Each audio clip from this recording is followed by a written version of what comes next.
Hembuskan. Ya, Ya silakan Bang, dia donat Muslim gula. Bang, dia Muslim tapi mau masuk Kristen Bang. Tolong Oh, pencerahannya Bang. Muslim mau masuk Kristen. Oke. Pencerahannya Bang. Coba tenangkan diri dulu. Banyak yang perempuan-perempuan yang inbox saya, Bang, saya ini mau masuk Kristen banyak. Anda tidak seorang diri, ada banyak. Cuman mereka itu tidak mau diekspos atau mereka tidak mau ada orang lain tahu seperti itu. Kalau Anda biasa-biasa saja ingin berbagi, artinya gini, pengalaman itu kadang-kadang perlu kita bagi, kadang-kadang tidak perlu kita bagi. Nah, banyak orang yang tidak mau membagi pengalamannya, dia masuk Kristen. Tapi ada orang yang menganggap itu sesuatu yang baik, sehingga perlu di-share kepada teman-temannya. Mungkin Anda memilih langkah yang nggak apa-apa berbagi, nggak masalah begitu. Silakan. Apa yang ingin mau Anda utarakan, donat gula? Ini saya panggil apa ini? Bingung aku. Apa? Apa nanya apa ini? Mbaknya tadinya Muslim. Sekarang masih Muslim. Sekarang masih Muslim. Berarti lahir Muslim ya. Terus kenapa? Ingin meninggalkan agama Islam kenapa?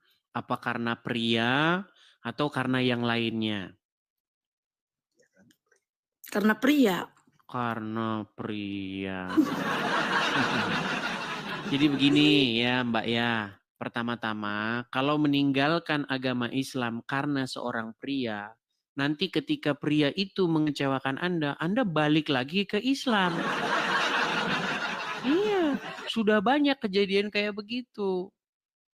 Tetapi kalau Anda betul-betul meninggalkan agama Islam, karena Anda tahu ada sesuatu yang tidak beres pada agama tersebut, ketika Anda meninggalkan agama tersebut, Anda tidak akan lagi menoleh ke belakang. Begitu. Saya mau ngobrol, tapi sepertinya Anda malu-malu. Jadi saya merasa sungkan begitu. Kalau Anda malu-malu pun saya tidak bisa memaksakannya. Tapi kalau misalnya Anda mau ngobrol, nggak apa-apa, kita ngobrol-ngobrol gitu. Sudah lama ngikutin Edis TV? Baru. Baru berapa 4 lama? harian. Baru berapa lama? 4 harian. Baru 4 harian. Apa-apa saja yang mengena gitu di pikiran Mbak gitu?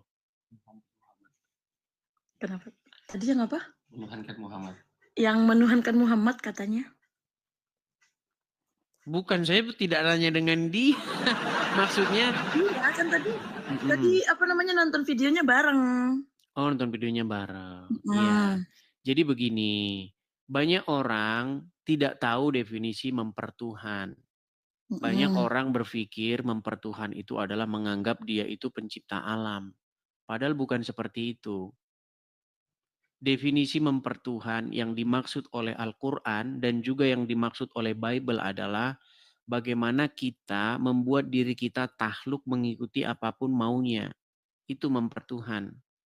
Atau melakukan apa yang diperintahkan oleh dia. Artinya membuat diri kita dikendalikan atau dikuasai olehnya. Itu sebenarnya maksud mempertuhan. Begitu. Nah, sama juga menjadi seorang Kristen itu harusnya menjadikan Yesus sebagai Tuhan.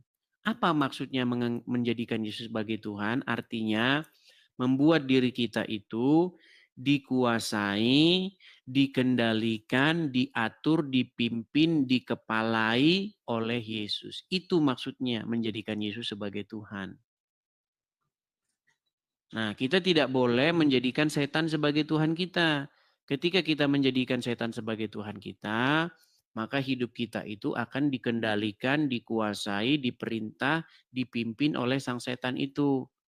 Makanya ketika seseorang mempertuhan setan, yang dilakukan apa? Memasukkan pacarnya ke dalam karung, dibuang ke jurang. Itu ketika orang sudah mempertuhan setan. Dia melakukan perbuatan-perbuatan setan itu. Melakukan perbuatan jahat. Korupsi, mengambil milik orang lain, mencuri. Itu kan perbuatan-perbuatan setan. Ketika manusia hatinya diisi oleh setan, dikendalikan oleh setan. Nah, menjadi seorang Kristen juga seperti itu. Artinya membuat dirinya dikuasai, dikendalikan oleh Yesus. Oleh roh Tuhan, oleh roh kudus itu. Makanya ketika roh Tuhan tinggal di hati seseorang, maka dia melakukan kehendak-kehendak Tuhan itu. Nah sebagai seorang muslim, orang muslim itu yang bertahta di hatinya adalah anaknya Aminah, namanya Muhammad. Makanya melakukan perintah-perintah Muhammad. Iya, sebagai muslim begitu.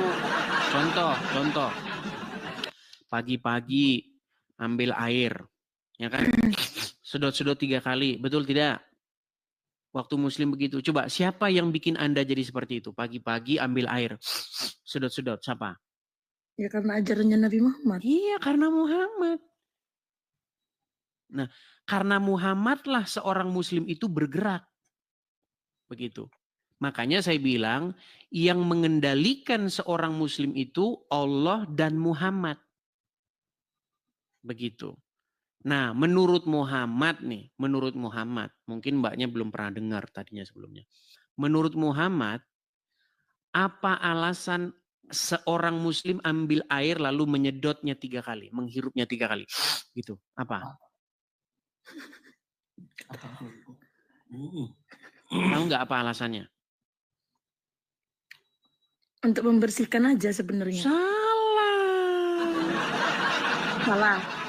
Karena kata Muhammad, setan tidur di situ semalam. Loh, belum pernah dengar? Belum. Iya.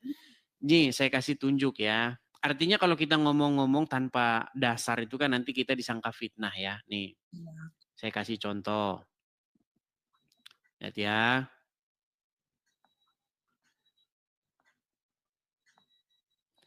Saya kasih hadisnya.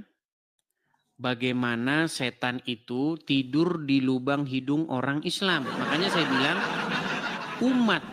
umat yang sangat dekat dengan setan, bahkan tidur mereka dengan setan itu adalah umat Islam. Karena setan ada di lubang hidung orang Islam. Perhatikan ya. Saya tidak mengada-ngada, Mbak. Nih. Oke, nih ya. Nih. Saya kasih tunjuk hadisnya. Perhatikan. Bagaimana di sini dikasih judul setan bersemayam di rongga hidung. Nah, apa yang mesti dilakukan nih? Menurut hadis, nih saya bacakan hadisnya ya. Dari Abu Hurairah. Jika seorang di antara kalian bangun dari tidurnya, hendaknya dia beristinsar.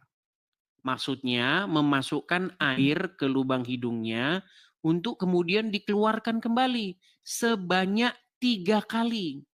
Karena setan-setan tidur ya di lubang hidungnya. Ini kata Muhammad nih, bahwa Rasulullah bersabda. Jadi ini katanya Muhammad. Nah, walaupun Anda bersihkan atau menarik beristinsar ke nanti pagi subuh, besok setan datang lagi. Dibersihin lagi, besok setan datang lagi. Dibersihin lagi, besok setan datang lagi. Artinya selama Anda menjadi umat Islam, selama-lamanya lah Anda akan tidur bersama dengan setan. Betul. Tapi itu kan bukan ngambil wudhu pas subuh doang. Setiap ambil wudhu. Iya, makanya saya bilang setiap hari umat muslim akan tidur bersama dengan setan. Setiap hari. Nah, makanya kalau jadi orang Kristen itu bukan soal cuci-cuci. Enggak. Kristen bukan dalam hal cuci-cuci hidung. Bukan begitu. Tapi bagaimana mengisi hati dengan hadirat Tuhan. Bagaimana supaya Tuhan itu tinggal di hatinya. Nah, ketika Tuhan tinggal di hati seseorang, maka seseorang itu akan melangkah berjalan sesuai dengan apa yang Tuhan inginkan. Makanya ada lagunya. Tiap langkahku diatur oleh Tuhan. Sebab tangan kasih-Nya membimbingku. Gitu. Jadi menjadi seorang Kristen artinya menjadikan Tuhan itu berdaulat, berkuasa atas dirinya dan mengendalikan dirinya. Sebenarnya menjadi seorang muslim juga seperti itu. Menjadikan Allah berdaulat di dalam diri dia. Tapi masalahnya kalau Allah berdaulat di dalam diri seseorang, seseorang bisa menjadi jahat. Loh, mau saya kasih buktinya enggak? Boleh. Boleh. Baik, saya kasih buktinya. Saya kasih buktinya ya. Bagaimana jika seseorang menjadi seorang muslim. Lihat ya. Saya sudah pernah mengatakan, mustahil seseorang menjadi Islam di detik yang sama dia tidak jadi orang jahat. Kalau banyak Islam yang baik, banyak. Orang Islam yang baik-baik itu adalah mereka yang tidak menjalankan agama Islam. Kalau mereka menjalankan agama Islam, waduh, lihat nih, saya kasih tunjuk. Jadi seperti ini nanti. Perhatikan. Saya balik kamera saya. Bagaimana jika seseorang menjadi seorang muslim? Nih, saya tunjukkan hadisnya. Nih, dari Abu Hurairah. Nih, saya tunjukkan ya. Perhatikan. Berkata Rasulullah, janganlah memulai mengucapkan salam kepada Yahudi dan Nasrani. Jika kalian bertemu dengan mereka di jalan, persempitlah jalan mereka. Jadi menjadi seorang muslim, kalau Anda bertemu dengan Yahudi, bertemu dengan Nasrani, sempit, desak mereka ke jalan yang sempit. Nih, jangan memberi salam. Memberi salam saja tidak boleh. Bahkan kalau ada tetanggamu ya yang lapar ya, yang tidak memiliki makanan, kalau dia bukan muslim nggak boleh ditolong. Saya tunjuk lagi hadisnya ya. Artinya saya tidak mau ngomong asal-asalan, Mbak ya. Begini, bentar ya. Ya. Perhatikan ya. Saya akan tunjukkan jikalau menjadi seorang Islam tuh jadinya kayak begini. Nih, perhatikan nih.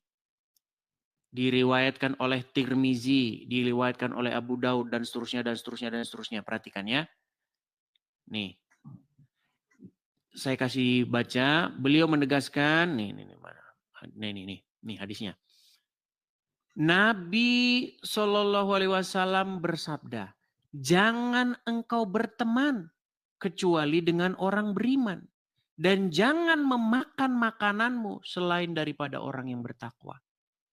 Jadi kalau ada tetanggamu yang Kristen, yang Wahyudi, yang Hindu, lapar, tidak punya makanan, jangan beri mereka makanan. Jangan memakan makananmu selain yang bertakwa. Nggak boleh. Nah, itu sangat berbeda dengan ajaran kekristenan, Mbak. Di mana apa yang diajarkan oleh Yesus? Ya kan? Ya. Manusia itu daging. Ya kan? Makanya Yesus mengajarkan supaya kita itu membiasakan menghidupkan roh kita. Karena daging itu lemah, berbuat salah.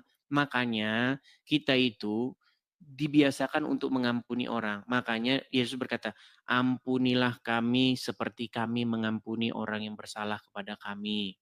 Jangan membalas kejahatan dengan kejahatan. Kasihilah sesamamu manusia seperti dirimu sendiri. Tuh. Ya kan? Kalau dalam ajaran agama Islam, mana ada mengasihi semua orang. Kalau mengasihi sesama muslim ada. Iya.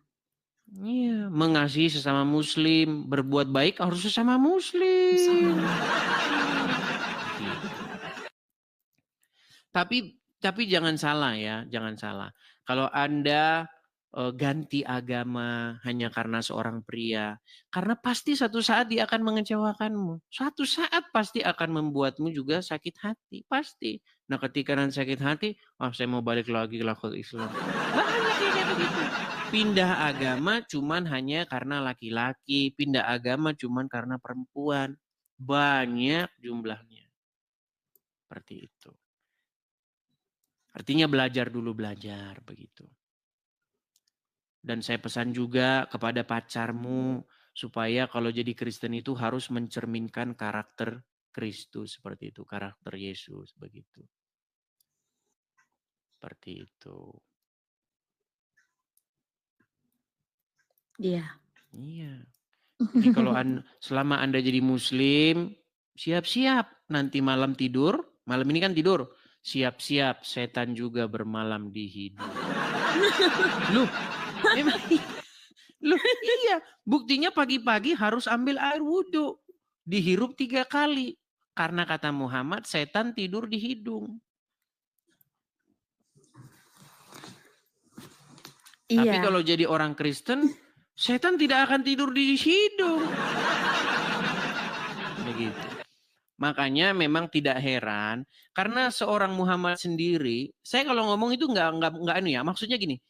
Saya nggak di dalam ajaran agama Kristen ada dikatakan jangan kamu bersaksi dusta tentang sesamamu. Nggak boleh mengatakan sesuatu yang tidak dikatakan oleh seseorang atau tidak dilakukan oleh seseorang.